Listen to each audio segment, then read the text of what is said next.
La filosofía perfecta y el yo como interfaz. El sistema filosófico perfecto es el que nunca se manifiesta. El que no produce una palabra.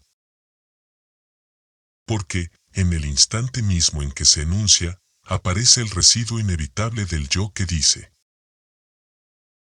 No como error psicológico ni como vanidad personal, sino como estructura ontológica mínima. Incluso cuando se reconoce que la tesis surge por pura inercia impersonal, el lenguaje introduce una torsión inevitable: yo escribí, yo formulé, yo vi. Esa apropiación no es voluntaria.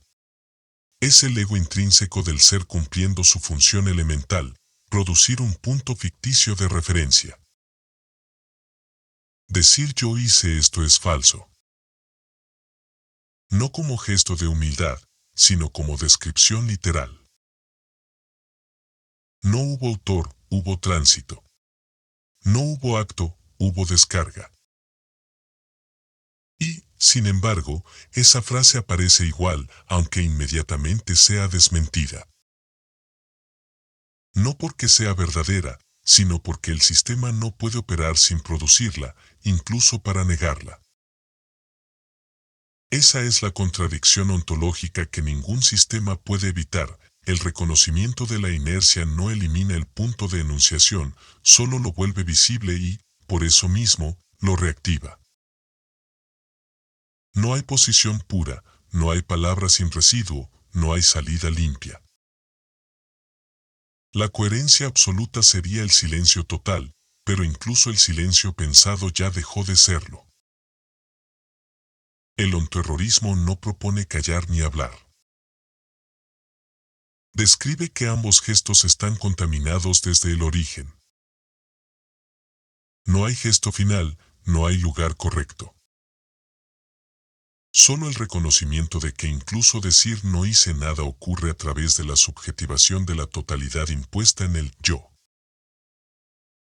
Lo verdaderamente insoportable no es que todo sea patético, sino que siga funcionando igual después de verlo. El nodo sigue operando en su inevitabilidad frente a la lucidez. La incorpora, la digiere, la vuelve un gesto más. Eso es lo que humilla al pensamiento, descubrir que ni siquiera desenmascarar algo lo detiene. Hay algo que se debe aclarar. El ontoerrorismo no está diciendo que el yo sea una ilusión o un fantasma. Está diciendo que el yo es una interfaz operativa. El punto de traducción mediante el cual la totalidad, como materia organizada e impersonal, se vuelve localmente funcional. No es un sujeto soberano, pero tampoco una ficción vacía. Es una interfaz. Un nodo. Una superficie de gestión. La ilusión del libre albedrío no es un engaño que pueda retirarse sin consecuencias. Pero incluso un nodo que llegue a estas conclusiones sigue operando en su inevitabilidad. Detenerse, aniquilarse, reírse del mecanismo, ser indiferente o funcional, todo sigue siendo parte de la subjetivación impersonal. En ese sentido, el yo no miente, cumple la función para la que emerge. Por eso el ontoerrorismo no hace el gesto ingenuo de despertar al yo para liberarlo. No hay liberación posible, porque no hay cárcel accidental. El yo es la forma local que adopta la inercia total cuando se fragmenta en un nodo que cree operar como si eligiera. No hay un detrás más auténtico al que volver. La fragmentación en yos no es una caída ni un error. Es una estrategia estructural de la totalidad para desplegarse sin colapsar en lo indistinto en su perpetuidad.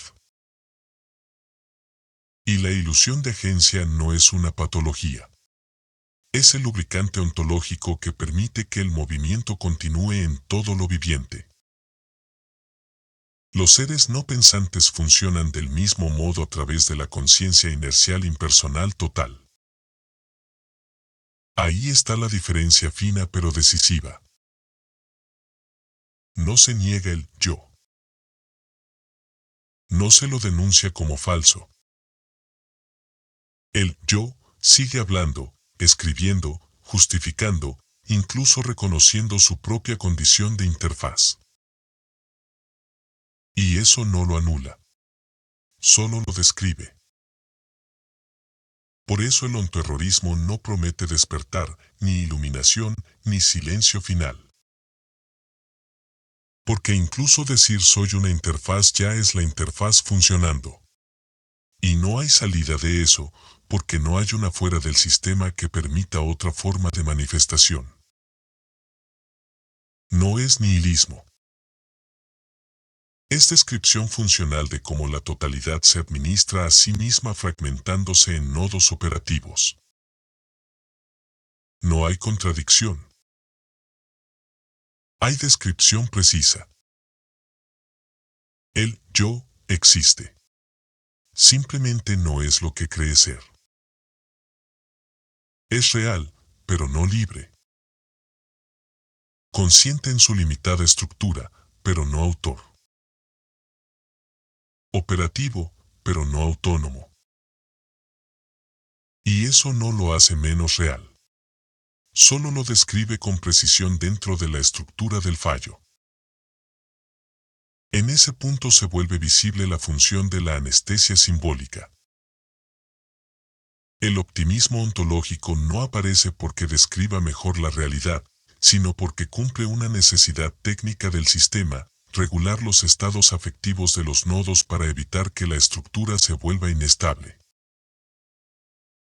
No es verdad, es homeostasis. Por eso se repite, por eso se impone, por eso suena falso incluso cuando se formula con buenas intenciones. El sistema no puede tolerar una mirada sostenida sobre su propio funcionamiento sin el filtro de la esperanza. Admitir que no hay garantía, redención ni saldo moral implicaría aceptar que la maquinaria opera sin respaldo ético último. Un sistema masivo sin anestesia simbólica colapsa, así que el lado positivo se inyecta igual, como lubricante narrativo que impide que los engranajes se traben ante el horror que producen. El ontoerrorismo no niega experiencias positivas locales, sino la obligación de forzar un saldo global donde la estructura no lo requiere. El fallo funciona. No necesita ser bueno, ni tener sentido, ni valer la pena. Reconocer eso sin añadir un pero, es lo que ningún sistema puede permitirse masificar. Porque mirar la trituradora sin parpadear no la vuelve peor ni mejor, solo revela que funciona perfectamente. La subjetivación impuesta no es capaz de generar, en su oligofrenia ontológica, un sistema que cierre sin contradecirse en la práctica. No puede sostenerse sin caer en el engaño funcional que la perpetúa. Si la realidad está regida por una inercia impersonal, entonces no existen posiciones exteriores desde las cuales dirigirla, sabotearla o corregirla. Todo lo que ocurre, incluidos quienes parecen gobernar, resistir o denunciar el sistema, ocurre dentro de la misma dinámica que los produce. No hay manos externas. No hay afuera posible. Hay autorregulación sistemática. La tentación conspirativa preserva una ilusión decisiva, que el mundo podría ser distinto si se identificara y removiera a un agente consciente responsable del daño. Pero esa creencia sigue siendo una forma de esperanza. Supone intención, voluntad soberana y posibilidad de corrección. La hipótesis de la inercia impersonal desarma esa narrativa de raíz. No hay una voluntad última en la base del sistema. Hay procesos, acumulaciones, optimización del fallo. Lo que se llama poder no es trascendente, sino posicional. No dirige el movimiento. Es arrastrado por él desde una ubicación ventajosa. La moral aparece después, como justificación retrospectiva. El relato sigue al proceso, no lo funda. Desde esta perspectiva, la existencia contemporánea no es más que la continuidad de la jungla por otros medios. La tecnología no abolió la lógica salvaje, solo la volvió más eficiente. La selección, el descarte y la exclusión persisten, ahora mediadas por sistemas técnicos. Tampoco la crítica ocupa una posición exterior. La lucidez no detiene el mecanismo ni lo corrige. No salva ni redime. A lo sumo, despeja ilusiones. Aceptar esto no implica cinismo ni resignación práctica. Implica reconocer un límite ontológico. El movimiento sigue, indiferente a nuestras categorías. La jungla continúa. Ahora con pantallas, protocolos y lenguaje técnico. No hay complot final ni despertar colectivo que la suspenda. Solo inercia impersonal operando sin excepción. Pensar esto incomoda porque elimina los últimos refugios. No hay culpables absolutos ni salvadores posibles. Solo una realidad que no responde a expectativas morales.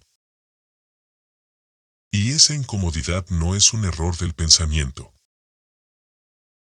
Es, quizá, la forma más honesta de la subjetivación que nos atraviesa.